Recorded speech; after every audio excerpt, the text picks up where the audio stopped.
Good afternoon, everyone, and welcome to the June 1st, 2026 meeting of the Columbia Rotary Club. It's great to see everybody today, and out of respect for the speaker, please take a moment to silence your cell phones.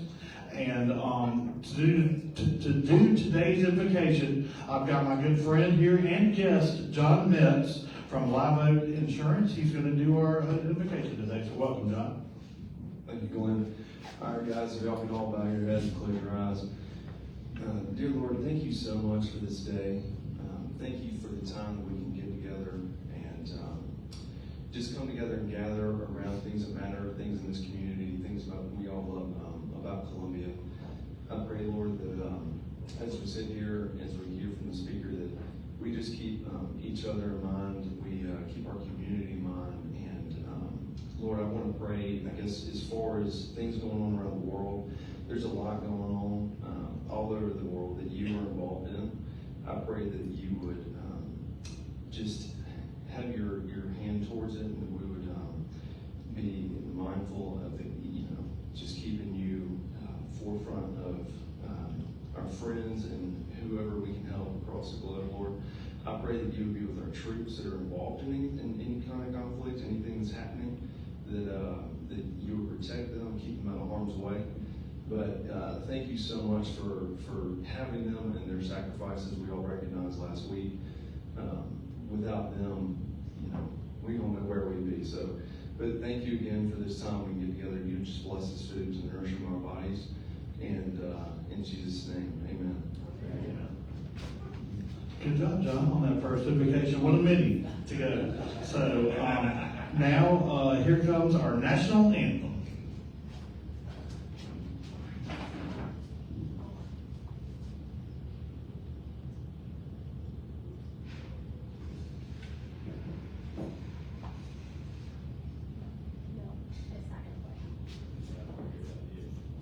Do I need to do it? Yes. All right, y'all need to help now. Oh, say, can you see by the dawn's early light what so proudly we hail at the twilight's last gleaming, whose stripes and bright stars through the perilous fight, o'er the ramparts we watched, or so gallantly streaming, and the rocket's red glare, the bombs bursting in air, gave proof through the night that our flag was still there. Oh, say does that star-spangled banner yet wave o'er the land of the free and the home of the brave? Well, that was good, everybody. And so now before we see, we're going to have the four-way test. So the things we think, say, and do. Is it the truth? Is it fair to all concerned? Will it build goodwill and better friendships? Will it be beneficial to all concerned? And you may now have a seat. So introducing our visiting Rotarians and guests, we have one of our newer members today, and that'll be Mr. William Crouch. So I'll let William introduce the new member, or the visitor. Do we have any visiting Rotarians with us today? Any guests?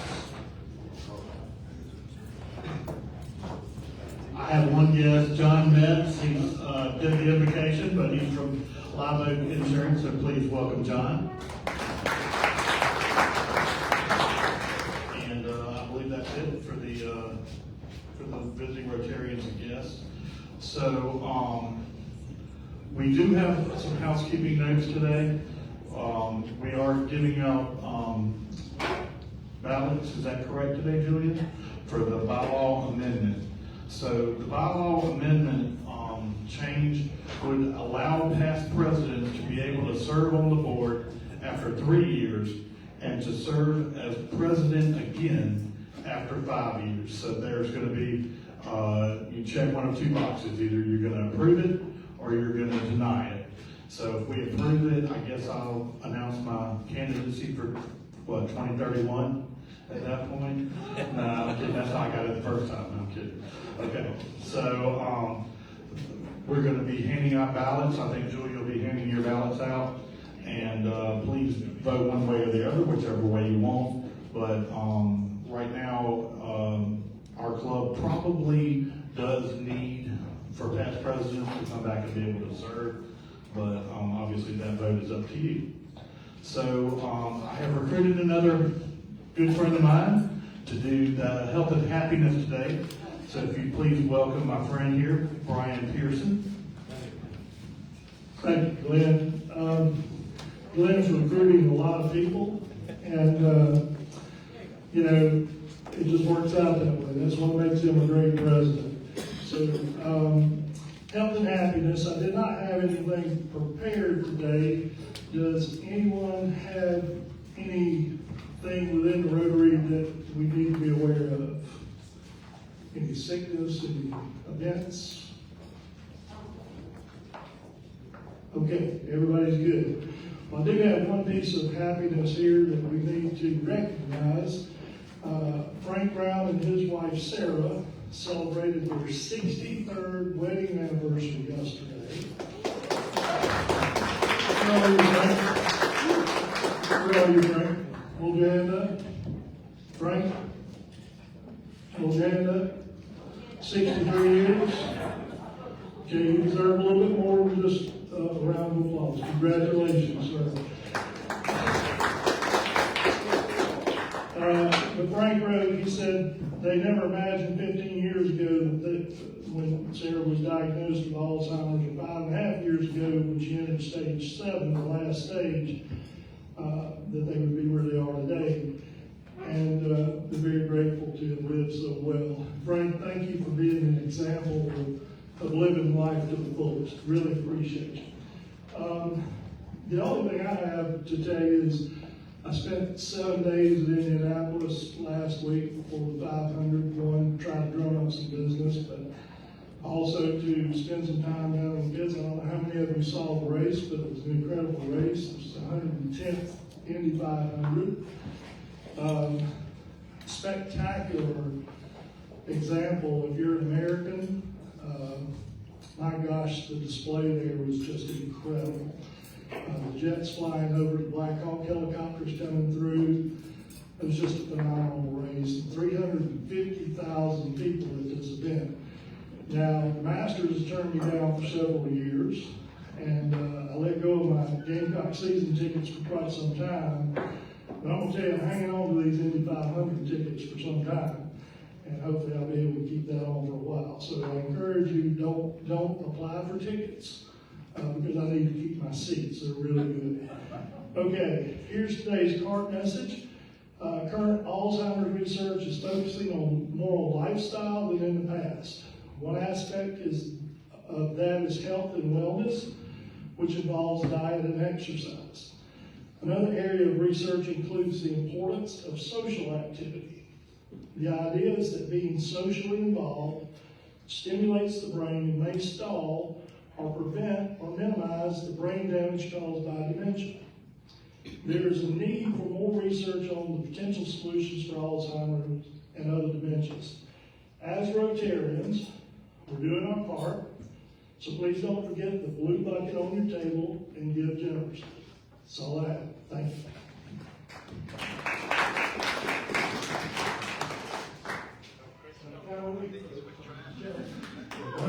Well, thank you, Brian, and thank you. I know that you did that right off the cuff, and I just asked you about 10 minutes ago to do this, so I do appreciate you coming through with the clutch and doing health and happiness for me.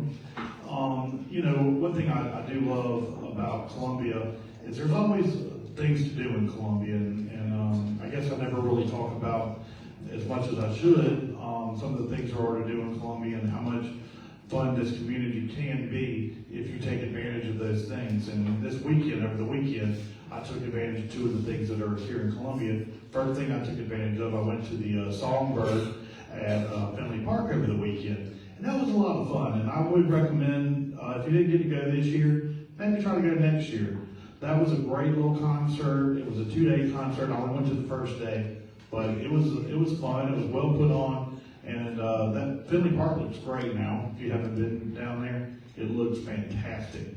So I would really, encourage you to either go to Finley Park or next year go to the Songbird. I assume they're going to have it again, and if they do, I would recommend you go. Second thing I did was Sunday night. I went to see comedian John Christ. I don't know if anybody's familiar with him. Very funny, but he was at the Coder Center, and I had a great time doing that as well. So Columbia has a lot of great things to offer, and sometimes I think, we take it for granted, but I would encourage everyone in this room just to kind of look at the schedule. I know Cola Daily puts out schedules, Columbia Metropolitan puts out a schedule, Cola Today puts out a schedule, things going on in town, and maybe really take advantage of those things, because I think a lot of times we think only things that are going on in Greenville, or going on in Charlotte, or going on in Charleston. But Columbia's got a lot of cool things going on, so I would really recommend everyone check those things out. And so, without any further ado, I am going to introduce our speaker. And our speaker today is Ben Greenberg, and Ben is the founder of Inventions Unlimited LLC. And if you've ever had an idea in the shower, the car, or at 2 a.m. in the morning and thought, hey, this could make me a fortune, Ben is the guy who can tell you whether it can or not. So he's a veteran engineer, inventor, and product development expert who has spent his career turning ideas into real working products. His background spans aerospace, consumer products, and medical and pharmaceutical engineering, including work on a major NASA program supporting future lunar missions, which means if your idea doesn't work here on Earth, he may have a backup plan for you. So before launching his company, Ben was a professor at the University of South Carolina, where he taught engineering and helped mentor the next generation of innovators, and likely saved a few of them from trying to duct tape their final projects together the night before. So he later served as director of engineering for a leading pharmaceutical company, including teams responsible for complex, highly regulated product development and automation systems, basically making sure very important things work exactly the way they're supposed to every single time, which is always comforting. Over the course of his career, Ben has helped bring more than 200 product designs to life, so statistically speaking, there's a decent chance you've used, or at least you should be using, something he has his fingerprints on. Today, through Invention Unlimited, he works directly with inventors, entrepreneurs, and startups, guiding them from concept all the way to manufacturing and market launch, helping them avoid the common pitfalls, unnecessary expenses, and the occasional, this seemed like a good idea at the time moment. He's also the author of the Inventor's Playbook, a practical guide that helps inventors navigate the process and actually get their ideas across the finish line, which, as it turns out, is the hardest part. What really sets Ben apart is not just his technical expertise, but his passion for helping others succeed and for turning big ideas into real-world results. So whether you've got $1 million idea or just want to make sure your next one isn't $1 million mistake, you're in the right place. So please join me in welcoming Ben Greenberg.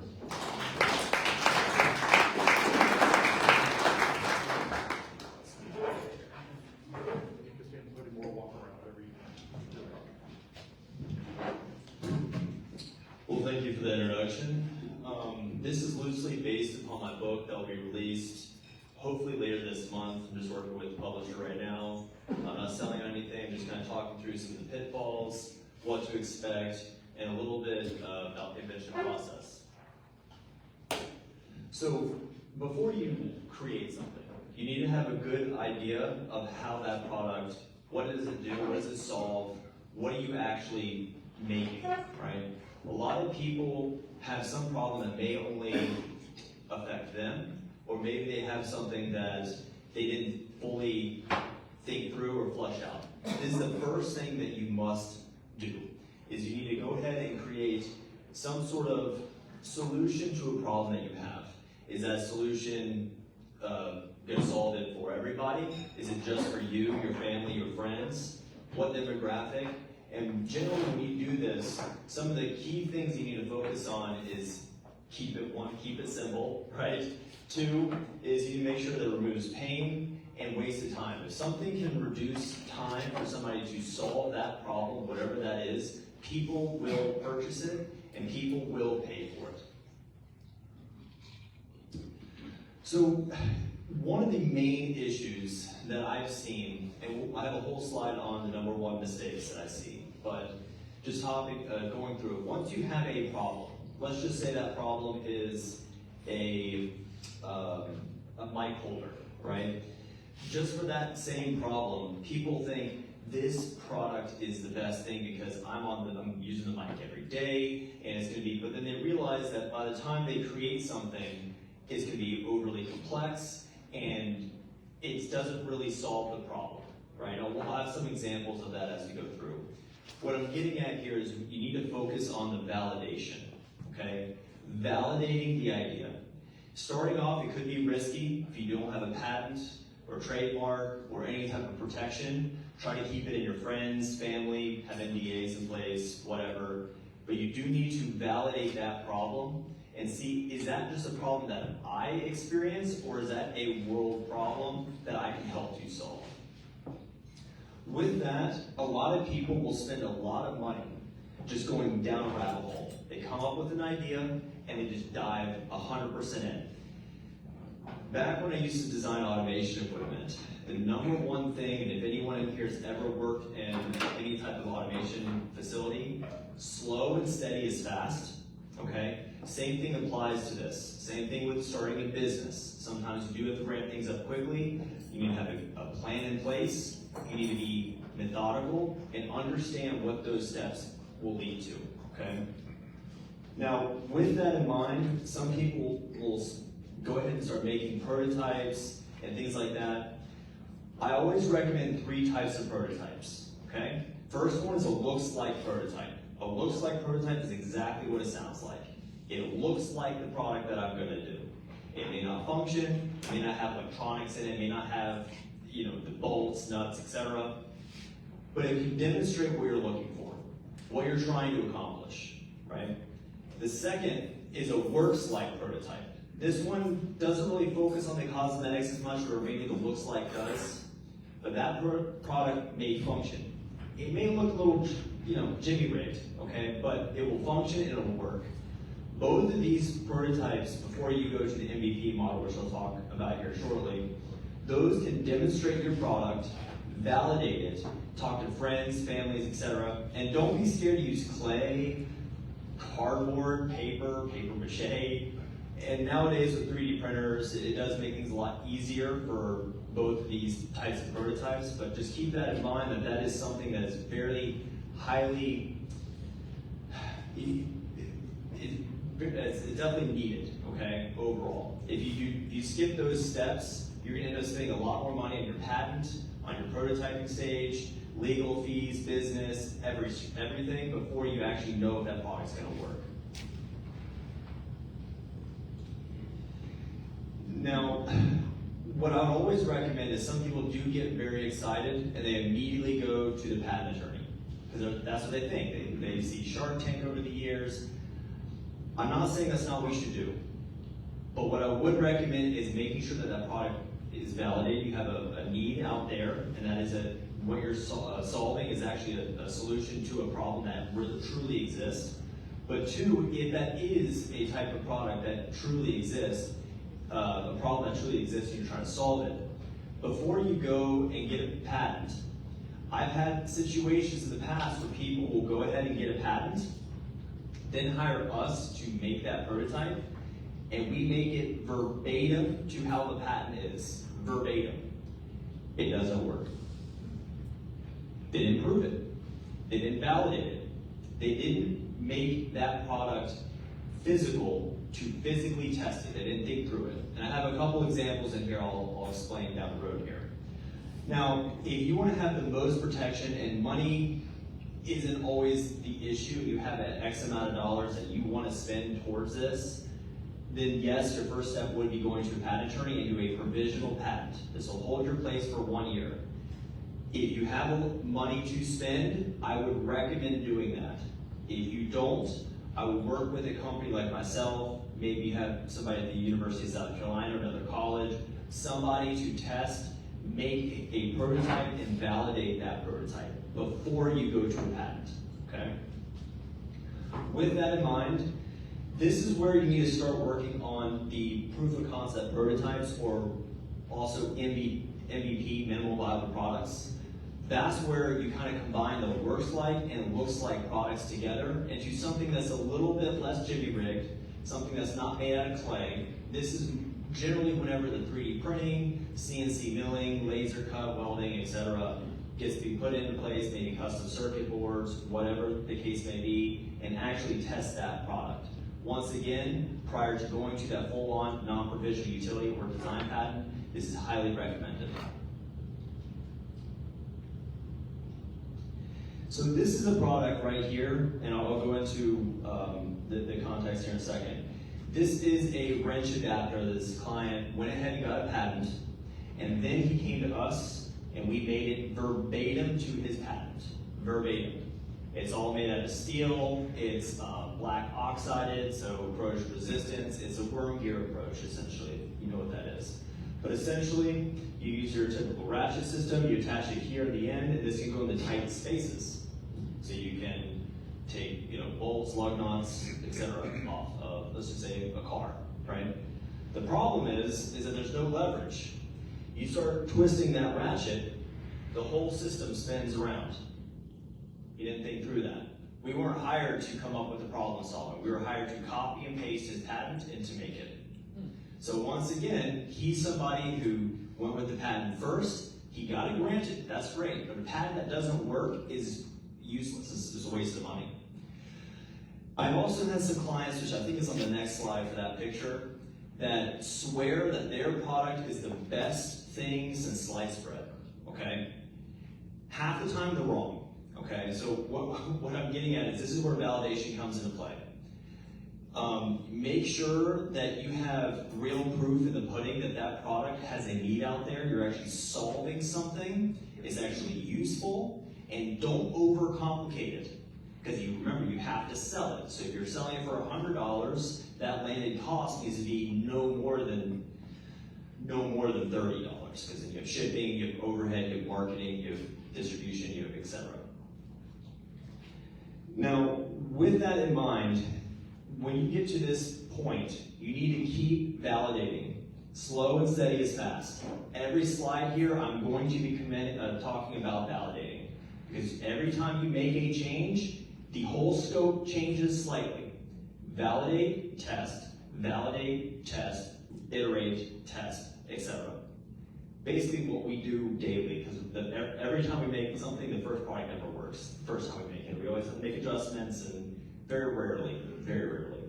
That's the life of an engineer, though.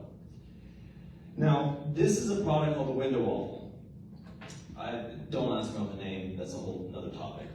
The concept was very basic, right? It was a planter box. It was basically just that green, and that green box, and the colors, don't ask me why you want it. I told them black or white, but that's beside the point. And it slides into the window track of any double hung window, okay?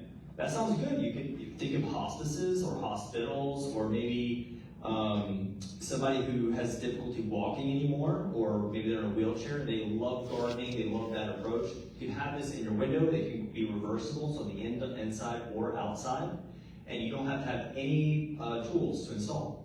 You put them in, you slide it out, you lock it into place. Boom. Put dirt in it, flour. Once again, it's not saving the world here, but it is a decent product. The client came to me with 5 parts starting off, is what the product was.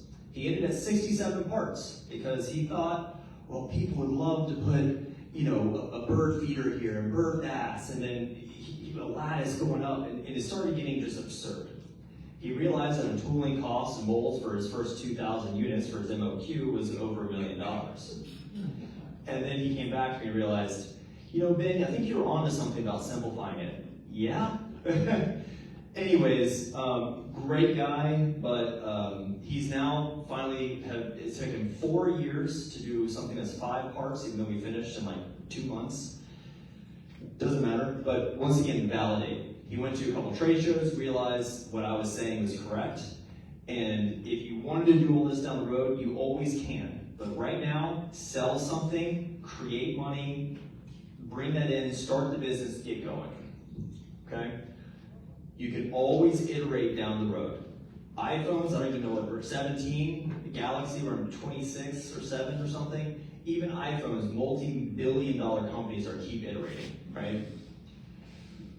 Once again, validate, test, validate, make different prototypes. By the end of it, you may have 10, 15, 20 different types of prototypes.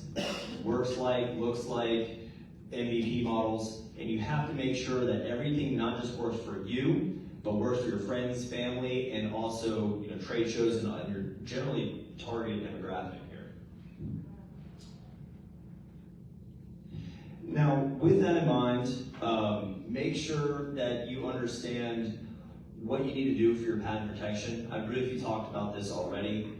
Generally, what I recommend for people, if you're starting off, is make sure it's a decent product, and once you're ready to go forward, work with somebody like my company or maybe the school or somebody to go ahead and start getting some rough prototypes together. Don't spend a lot of money on everything yet. Just make sure before you spend lots of money, test and validate. Once you do that, that's when I would recommend go ahead and just skipping that provisional patent stage and go straight to a non-provisional. You'll save yourself a couple $1,000s, a lot of headache. The only issue with that is the protection, because a lot of people think that this is their baby, this is their product, is theirs, and they think that everyone's going to steal their idea. Not saying it can't happen, it definitely has happened, but that's why you have to be smart. NDAs, make sure you work with the right companies and individuals. So, going back to the iterative process, this is actually a product called Convex Golf, and it's a premium putter system, interchangeable putter system that allows you to change any dynamic part of your putter, from the hosel to the face, to the back, to the weights, to the distribution of the weight, to everything, to lie angle, loft angle, whatever. With that in mind, let's just say you're a blade putter and you wanted to, one day you just realize that everyone on the PGA Tour is switching to mallets. Well, you just buy one part, 2 bolts in the back, take it off, everything's CNC milled, everything is premium material, 70-75 aluminum, which is even better than 60-61 aerospace grade aluminum, 304 stainless steel, anodized, everything. What we've done with this right now is this is our first order of 50 units. We took these units, we gave some of them away, went to trade shows, sold them to figure out what that price point was. We started with $399. We ended up realizing that $349 was the best option because we have all these other add-ons. People may want to have a mallet and a blade, etc. So we figured out a price point of what we're trying to sell it for. We figured out who the target demographic is that we're trying to sell it to. We also launched this through the College of Myrtle Beach. Why am I blanking on their name? Coastal. Thank you. Yes. Coastal Carolina, and their golf team has been testing it out. We're actually trying to get into USC's team here shortly as well. So if anybody has anybody, we'll just give some away and see if they like it, don't like it. We're trying to get some feedback from the people who golf every day and maybe aren't professionals, but they're better than me. I'll put it that way. I like to think myself as a good golfer. But either way, validating. From Coastal's input, we made one minor tweak on our face balance hosel. Toe hang and everything else was perfect. They loved it, and I think they're still using it. We have 4 of ours right now. And either way, we made iterations before we went to mass manufacturing. Test, iterate, refine, test. It's a reoccurring thing here. So I don't know if this video will play, and that's fine, because I normally have this on my computer, but it's fine. This is a client who had a golf tee staff, let's just call it. And the whole point is that he didn't, okay, that was the play. He didn't want to bend down to put the tee into the ground. He had a bad back. Playing golf, another golf product. Not all of my products are golf, I promise. With that in mind, well, you still have to bend down to put the ball in. You also, there's all other considerations, but long story short, he thought that his product was the best idea out there, and he went forward with it without really understanding that the product doesn't really have a purpose. Plus, now you have to lug this thing around, and it was designed to fit in your bag, But once again, the product didn't really solve a purpose. He found a problem, but he didn't solve it fully. So once again, making sure that when you're designing something like this, he wanted everything to be aluminum and metal and etc. Well, the cost ended up, I think the cost was like $30 or $40 for mass manufacturing because of all the, metal parts and etc. on the inside.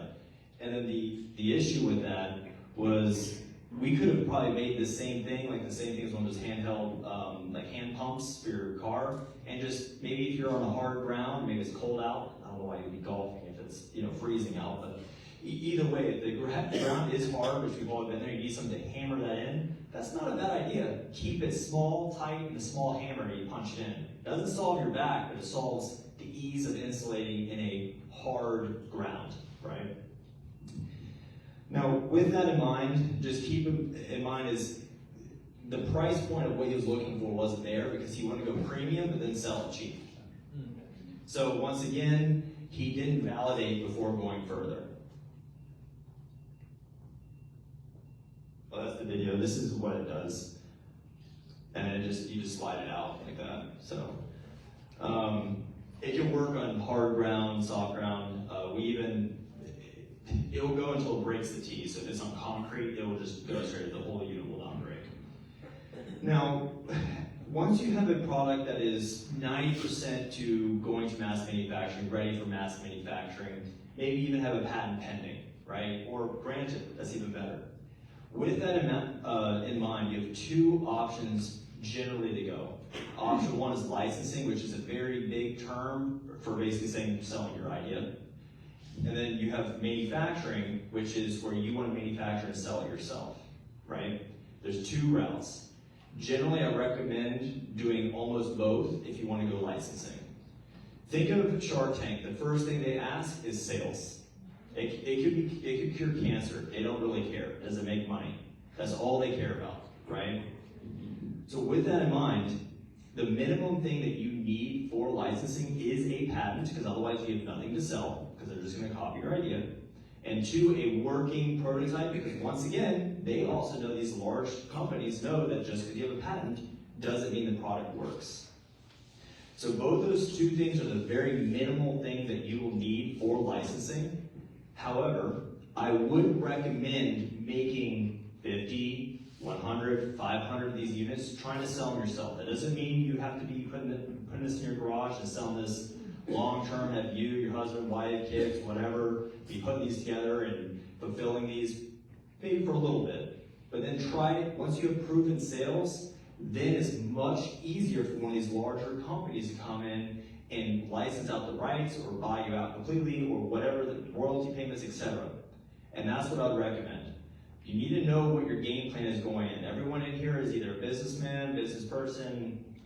In some level, they understand that you need to have a business plan before starting a business. That doesn't mean that your business plan is going to be followed exactly to a T, because nothing ever does. But you need to have a loose plan of what that game plan is. Same thing here. Are you going to be selling this yourself, or are you going to try to sell the idea? Now, this is a product that I personally don't know enough about this industry to tell you if this product is a good product or a bad product. It probably just looks a white surfboard from a distance with a little magic wand on top or something. What this is a small breathing tool for autistic children, okay? The client came to me, she works with autistic kids, she's a therapist, and long story short, what this does is a lot of these kids have issues where they get overstimulated, or whatever the case may be, they might be hyperventilating or very excited and they need to calm down. One of the number one things to help with that is your breathing. Anyone in here have ever done yoga, you understand that that is true. So with that, this is a small electrical device. It's handheld, it lasts for 2 weeks without charging. And the children can breathe into it, and each star, as it goes up, changes the color. Then at the top, the star, it does some colors, it doesn't really matter right now. But it shows them an indicator and makes it a little fun, or a little reward, so to speak, to breathe in roughly 4-second increments. So, with 4 in, 4 out, military does it, yoga, etc. And what she did is she hired us to make 30 after we made the first one for her. We made 30 of them for her. She's gone to trade shows, conferences, she's gone to multiple different types of hospitals and etc., and has gotten validation on the product. She's doing it right. My client, she came to us, we made the one, she had the patch, she did everything, and she knows that slow and steady is fast. We finished this product in, what was it, it doesn't matter. Within 6 months, she's tested, I think, with over 1,000 kids. That's a lot of kids. And she did have some issues, and we've had to come back and make some tweaks here and there because some of the kids had a lot of saliva buildup when they're breathing, and now it has to be more waterproof, and things like that happen. You have to test, iterate, make changes, and keep going. Once again, don't focus on what you think, because at a certain point, it doesn't matter what you think. It's going to come down to who's going to be buying this, who's your target demographic, are they going to pay for this product? Maybe not this one, but X, Y, to Z. So I want to go through some successes and some other products that we've done and kind of tell you where they are in the process, because if anybody in here ever has an idea with a product, this might give you an understanding. So this is a side tracker lure. This has been around for about 10 years now. I've sold about 70,000 units of them so far. This eliminates the need for an outrigger for deep sea fishing. So if you're a small to medium-sized boat, this lure pushes it outside the wake zone. So if you're a small fishing vessel and you can only put, say, 7 lines out normally, 3 in the back, maybe 2 in the sides type of thing, this can put more on the sides. So right then and there, you just eliminated the need for an outrigger. This has been a great product. And he had a fishing lure business before he had this product. He was only growing as a startup, only grossing about $8,000 a month. The next year, same month, the only difference has been this product. He went from $8,000 to $72,000 a month. This was a very big success. I briefly talked about this. We've sold about 250 of them, but right now we're still making tweaks, making changes. I don't know if I need to go more into this product, so to speak, but this is the Convex Golf. If anyone's interested or a golfer and you want to just try it out and whatnot, my office is off of Taylor Street, right across from Pita's. Feel free to swing by. You can play with it, test with it. It's not a problem either. Swivel butts. Swivel butts is also another deep sea fishing product. The whole point is this swiveling mechanism down here and this adjustable. So a uni-butt is used for deep sea fishing, serious fish, like 400 plus pound fish, right? This goes inside the cup holder. It's not actually a cup holder, but the fishing rod holder. And this allows it to swivel. So when you're pulling on a line, it helps to align, one, to help the fisherman to fish better with it, to know when it's caught something, but also two, to help relieve a lot of tension on the rod itself. And then this can also switch from a angled to a straight. You just take the screws off, this switches around, now it's a straight uni-butt. They have sold, I think, 500 of them. I need to talk with them again recently. This is just an ICAST. I went with them last year, which is a big trade show, the biggest in the world, by the way. I went with them, and they sold about roughly 500 of them to date, and they're getting ready for their next order. They have some tweaks they want to do, so even in the manufacturing stage, they've already sold a whole bunch of them, they've gotten feedback, and they want to make some minor adjustments. This is more on material choices. We got to go from stainless steel on some of those rods to a tool steel because of the strength, because some of these fish are very strong and it has broken a few pins. So once again, we still have to go back to just material change, but they are iterating. What I'm going to do is I just want to briefly go through some other products quickly, just so I have some time for some questions here. I do want to mention, it's not on here, but I just finished a product about a month and a half ago. Oh, sorry, doesn't matter. Recently, he just got his first production batch in. It's a gyroscopic cup holder for golf that for people who walk. You can hold your beer, your soda, your water, whatever, and it doesn't spill. Within 3 days of him posting an Instagram story, he had 1.7 million views. Within 13 days, he sold half his inventory that he just received 13 days prior. And it was less than, he's had it for less than a month for his production unit. Very big success. If you're interested in it, I can tell you about it later or connect you with it. It's a pretty cool product. It's about, I think, selling for like $30, $40. Pretty good product. So on the left here, this is a acupressure device. Right now he's in testing. Right here, this is for motorcyclists. This is the Works Like prototype, half MVP model. He's going through some testing and validation right now with motorcyclists. It adds visibility when you're driving at night or the day. On the right is my favorite product I've ever done. It's electronic hot stone for massage therapy. Right now they're in mass manufacturing. They should begin their first units in the next month. It's battery powered. It can last up to an hour. It goes up to, well, we limited it down because it got too hot, but it goes up to 120 degrees and it stays at 20 degrees until battery runs out. Very, very cool product. Not just for massage therapy, but I like to work out. I'm sore. Sometimes it's just getting out that knot in your back or etc. This is a track stand, so to speak, that fits on any of those T rails, so to speak. Fits on all of them. He's right now in the starting process of making a few batches of them, maybe 50, 100 of them, and testing and giving them out to schools. That was just a small product. It's just once again, even something small, you can still test and validate. It's a holder for your knife and your pliers and some tools. This is a guitar for deaf people that plays lights around the side. So each note has, you can actually play songs, and it has Bluetooth in it, connect your headphones. So if you want to play, if your son is deaf and they want to play guitar, you can put headphones on, you can hear what they play. And there's also lights. So a G sharp is green, and I don't know what they actually are off the top of my head. And an A flat is blue, and there's different shades.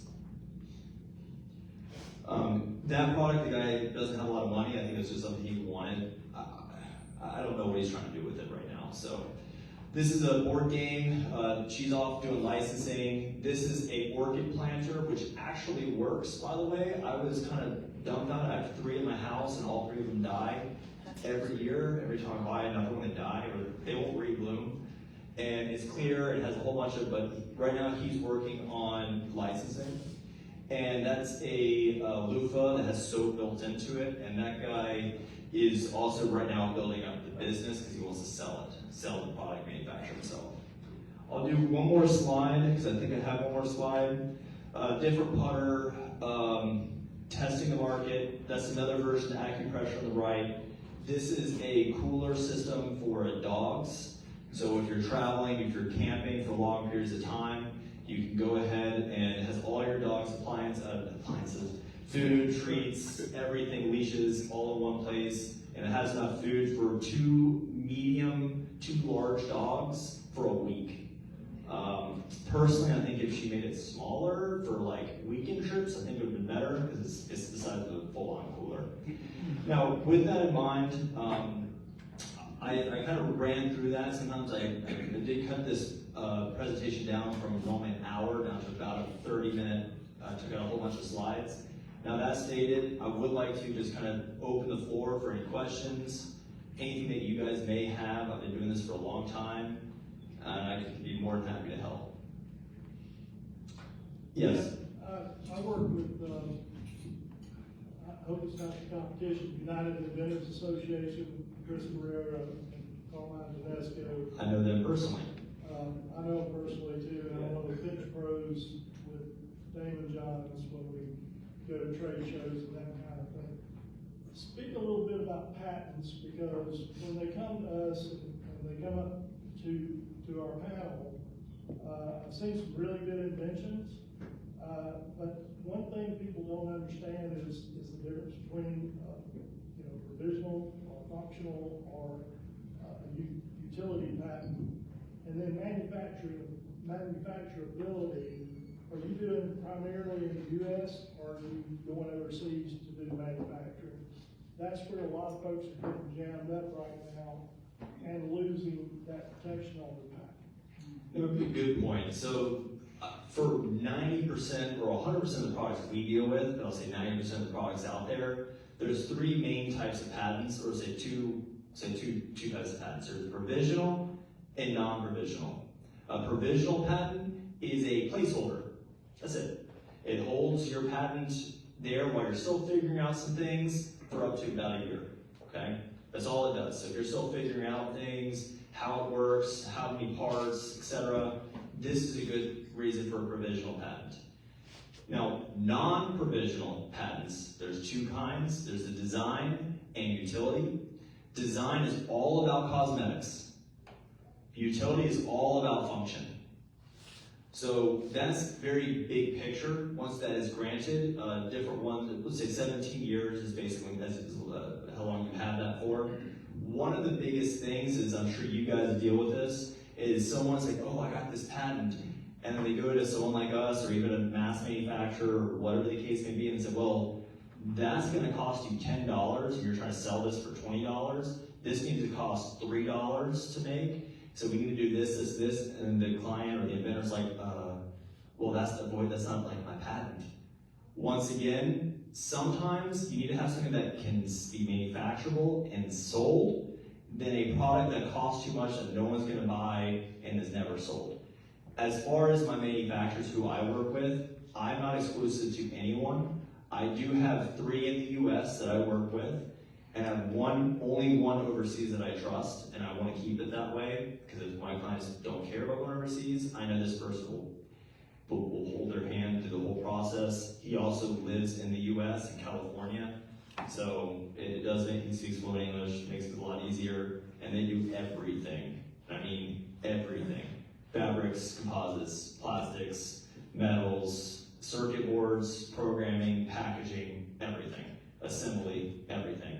Most of the places in the US, unless you know of something different, honestly it might be good to talk to you after this, no one in the US that I've found does everything. They will not do the assembly fully. Some do, but most of the time that's very rare, or at least do everything. Yeah, when they come to us, and typically in these shows, we'll have purchasing agents from Amazon or Alibaba. I mean, there'll be 6, 7, 10,000 people there ready to go.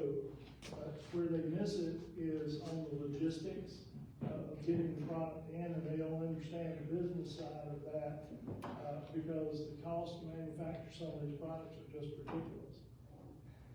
Yeah. And I'm sure you coach these folks on that, but when they come and pitch to me, I'm gonna ask them the hard questions. They've got 5 minutes to do it. And I see a lot of broken hearts. They put a lot of effort into it, and you know, they're there for a reason. So we will have hundreds of people come in and pitch, and it comes down to basically one person that we're gonna choose. And I'm sure you probably see the same thing. Out of the last 100 products that came through our door, I would only say, in my opinion, 3 of them were actually any good. Yeah. Which is, and that's not necessarily a bad thing. Sometimes it's just not the right price point. Sometimes it doesn't fully solve a purpose. Sometimes they don't have enough money to get it forward. Sometimes it's just a bad product. We've had some, I'd say 60% of, if not more, of the products actually have some validity to them. The issue comes down to more of other metrics. Maybe the product doesn't physically work after making it, or they didn't realize that they actually have money to sell the idea. It is a business, etc. They just hope to get to the next stage without having some sort of business plan, and just hope and that something will work. You do need to have a plan. It doesn't go exactly as planned, but you need to have a loose plan to what you're gonna do and how you're gonna get there. 100%. Thank you. Yeah, thank you. Anybody else? Yes. Either way, going through the patent process, is that where you determine if this already exists somewhere else in the world, or it's just in the US? For the world, yes. So the first thing I always recommend doing is Googling Alibaba also, because there's some things out there that aren't over here and vice versa. But also just Googling around Amazon, etc. Once you get past that first sanity check, that's when you need to go ahead and go to a patent attorney. They can do a full-on search for you. Searches can cost, we have patent attorneys we work with, they cost between $700 and $1,200 depending on how elaborate you need it to be. Maybe with that, there's still not a guarantee. Exactly, yeah, exactly. I was just wondering, what's the most famous and or most used product you've ever done or you've ever helped with inventing? So probably the most famous is in the fishing industry, surprisingly. I like to fish. I am not a fisherman. I'm like, maybe once a year, me and my dad or me and some friends may go on the lake and fish, maybe in Charleston or something. That's like my kind of fishing. But it's all fishing products. So if anyone in here is a deep sea fisherman, you probably have heard of some of the products I've talked about. The side tracker is definitely number one. It was a very huge disruptor. Definitely very big in that sense. Yeah, I think one of the best known inventions and evolutions of an invention these days is what's happening in Ukraine with the successful iterations of drone fending off the Russians. Do you have any comment on what's on the creativity in drone warfare that's going on? Well, I have designed, last time I designed some sort of drone or something along those lines, I was 15. So I don't have a lot of comment on it personally, but I do know with some of the circuit boards, because actually when I was 15, I was the first circuit board ever designed. It was my own radio frequency, and it doesn't matter, I'm not going to go into it. But anyways, they do have some boards nowadays that do auto stabilizing, and they have gyroscopes and everything on it. Makes it very easy. I think it comes down to the cost. So you get that cost down. Now it's user friendly and easy. I don't know enough about the military space, unfortunately, to comment. Sorry. Anybody else? What I'll do is I'll pass the torch over, but if anybody is interested in learning more about the Invention process, I don't do hard selling for anything I do. If you just have an idea you want to talk through it, I will tell you straight to your face in a very nice way that it's a terrible idea, or if it's something worth pursuing. I'm making a halfway joke there, but... Actually, I have a question for you, because you have to delicately tell people you have a terrible idea. For those of us who are in business or in the world, share that soft skill that you've mastered over the years of telling someone very politely, yeah, no. Well, the first thing is always to compliment them first, right? And then you take it down. Generally, what I do is, I'll say, look, you've obviously put a lot of time and thought into this, but one thing I don't think you've understood is where you're trying to sell this for. You're trying to solve something there's not really something else out there, and you haven't really showcased to me, or very easily. If you can't explain the product in 10, 30 seconds, it's not probably a good product, or you're just a terrible speaker. One of the two things, right? So generally, that's kind of how I'll go about it, is give them some facts, but I'm not just immediately telling them the product is terrible. I'm never gonna do that, but you gotta say it, you kind of have to wiggle your way through there a little bit. But being direct is definitely number one. I'm a very big believer in that. So. Or you can spend all that money and wait until you come see me, within 5 minutes, and I'll tell you. Right, yeah, exactly. Well, hey, thank you guys so much. I am off of Taylor Street. If anybody's interested, we have an engineering team or a small company. We're not going to hard sell you on anything. If you're interested in a product, I'll let you know. We can talk through it. And either way, thank you guys for your time today. And feel free to reach out to me at any of those links there if you have any other questions as well. Thank you so much. Thank you, Ben. Do you have a minute to stay around afterwards in case people do have questions? Yeah, okay. All right, so if anybody has any questions about inventions or anything, Ben will be here for a few minutes afterwards. Julia, are we going to do the song today or no? Okay. So the results of the election or the vote are in, and it was unanimous. So sorry, past presidents, we're going to be on the hook again to have to serve on the board again.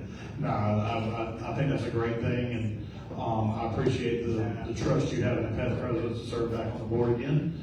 And if we're going to do it in song, we're going to have to do this a cappella as well. So everybody please rise, and we'll try this a cappella. Oh, beautiful, spacious skies, for amber waves of grain, for purple mountains, majesty above the fruited plain. America, America, God shed His grace on thee, and crown thy good with brotherhood, from sea to shining sea. And I forgot to say that next week's speaker is Representative Bob Inglis, the Executive Director of Republican Invention.